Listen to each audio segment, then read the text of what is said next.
I'm Dr. Fatima from SAG Institute of Research and Technology.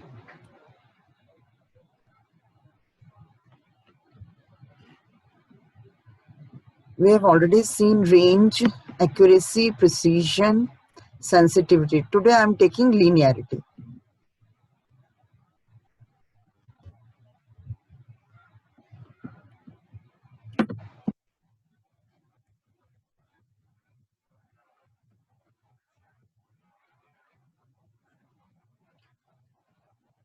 So I'm taking linearity. Actually, linearity means the output reading follows the input reading. That is, output is proportional to input. This is linearity. If I'm talking about an instrument, whether the instrument is linear or not, it means if I want to say if an instrument is linear, it means what am I saying? I'm saying that output is proportional to the input. So if I draw the diagram between the input and output, a straight line will be plotted. So this shows the linearity of the instrument. So it is desirable that the output reading of an instrument should be linearly proportional to the quantity being measured.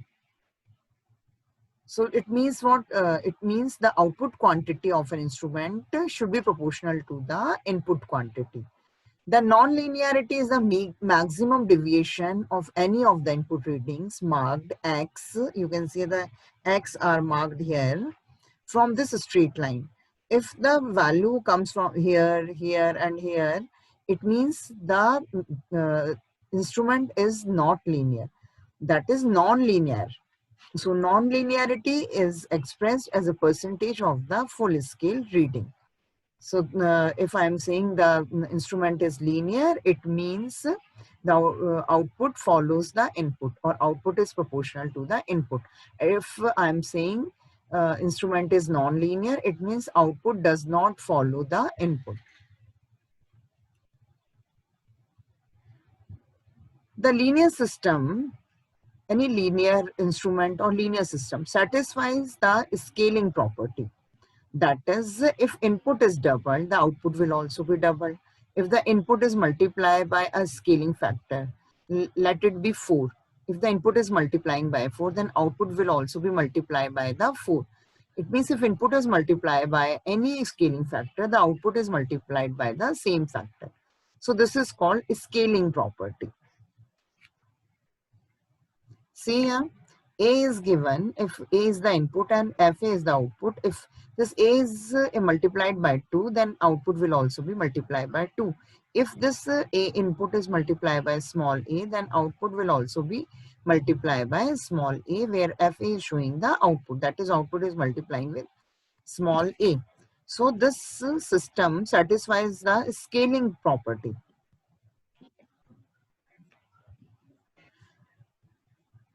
The linear system also satisfies the superposition theorem. Superposition.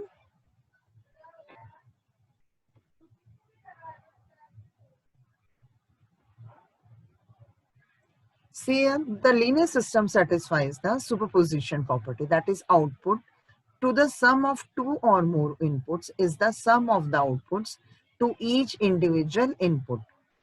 So if here A is the input and F of A is the output, if A is given, the output is FA is considered here. That is, here the system is taken, any system, any instrument you can consider.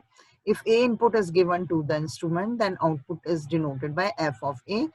Now another input is given B to the system, then let the output is denoted by F of B. Now, if these two inputs are given simultaneously to this instrument or the system, then output will be the addition of these two. So, the linear system always satisfies or follows the superposition property. Now, next, in general, a linear system or linear instrument satisfies the scaling and superposition property. So, you can see here A, if A is given, to the instrument or the system, let F of A is the output. So if A is given, the output is FA. If another input B is given, then output is equal to f of b, it can be twice of f of a or 4 times or 5 times of f of a. So if the scaled and two inputs are given, alpha a plus alpha beta, beta b, then output will also be scaled. The a, if a is scaled by alpha, then f of a will be scaled by alpha, and b is scaled by beta, then f of b is scaled by beta, and addition of these two will be appearing at the output. So this is following scaling and superposition properties.